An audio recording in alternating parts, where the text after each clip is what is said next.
नमस्कार।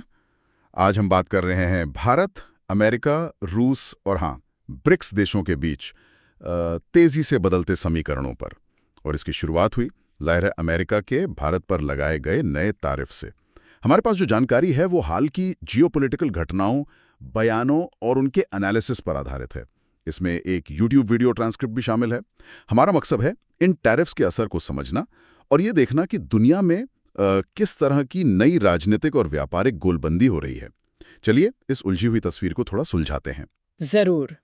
सबसे पहले हुआ ये कि अमेरिका ने 7 अगस्त से भारत पर 25% टैरिफ लगा दिया और प्लान ये है कि 2 हफ्ते में 25% और लगेगा। तो इससे भारत में प्रधानमंत्री मोदी और पूर्व अमेरिकी राष्ट्रपति ट्रंप की जो दोस्ती की इतनी बातें होती थी, वो जो केमिस्ट्री थी, बिल्कुल उसमें एक बड़ी दरार की तरह देखा जा रहा है। मतलब और यहीं से चीजें थोड़ी दिलचस्प हो जाती हैं ना। ऐसा लगता है भारत ने तुरंत अपने पुराने दोस्तों, सहयोगियों की तरफ देखना शुरू कर दिया। और सबसे बड़ी खबरों में से एक रही राष्ट्रीय सुरक्षा सलाहकार NSA अजीत डोवाल की रूसी राष्ट्रपति पुतिन से मुलाकात। खबरें तो ये भी हैं कि पुतिन ने प्रोटोकॉल तोड़कर खुद डोभाल का स्वागत किया। क्या ये महज एक दिखावा था या इसका कोई गहरा मतलब है? नहीं, ये काफी अहम है। इसे महज NSA लेवल की नहीं बल्कि समझिए राष्ट्राध्यक्ष स्तर की बातचीत का सिग्नल माना जा रहा है।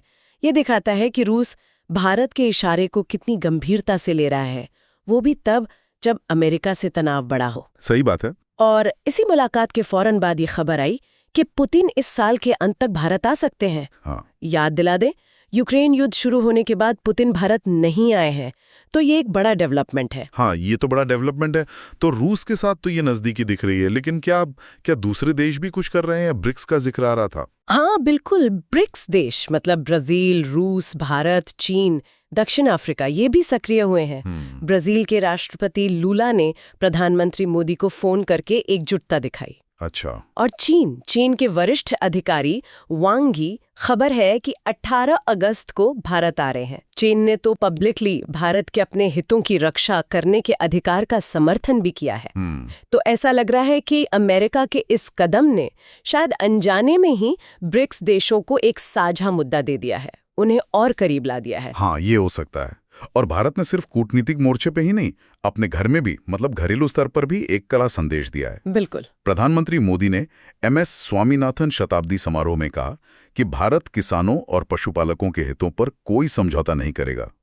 तो इसे सीधे तौर पर अमेरिका का जो दबाव माना जा रहा है, GM फसलें और वो जिसे नॉन वेज मिल्क कह रहे हैं, वो लैब वाला दूध, लैब में बना दूध, उन उत्पादों को भारतीय बाजार में लाने का जो दबाव है उसको खारिज करने जैसा देखा जा रहा है। और ये भारत की आत्मनिर्भरता वाली भावना से भी जुड़ता है, जैसे हरित क्रांति या वो PL 480 वाला अनुभव था। बिल्कुल, वो जो कड़वा अनुभव था जब अमेरिका से खराब बना जाया था, तो ये उसी आत्मनिर्भरता की ऐतिहासिक भावना से जुड़ता है।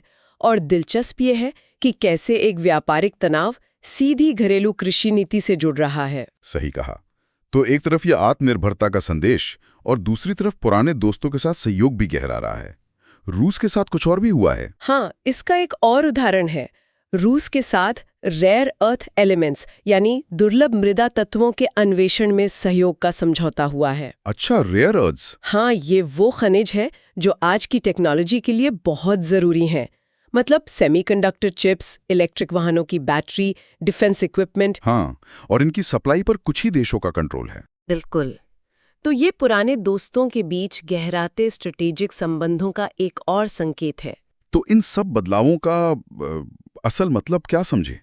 क्या ये अमेरिकी टैरिफ भारत को बहुत ज्यादा नुकसान पहुंचा रहे हैं? इकोनॉमी पर क्या असर है? यहाँ एक थोड़ी हैरान करने वाली बात हुई।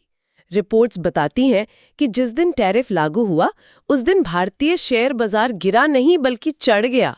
अरे वाह, ये तो उम्मीद के उलट है। आमतौर पर तो ऐसी खबरों से मार्केट गिरता है। ये थोड़ा चौंकाने वाला था। हालांकि देखिए, भारत का निर्यात जो लगभग $80 बिलियन का है अमेरिका को, उस पर असर तो पड़ सकता है। वो तो है। लेकिन भारत की जो $4 ट्रिलियन की अर्थव्यवस्था है, उसके संदर्भ में शायद इसे मैनेज किया जा सकता है। तो असल कहानी यहाँ सिर्फ आर्थिक आंकड़ों की नहीं है। मुझे लगता है असल कहानी यहाँ बदलती हुई वैश्विक निष्ठाओं की है।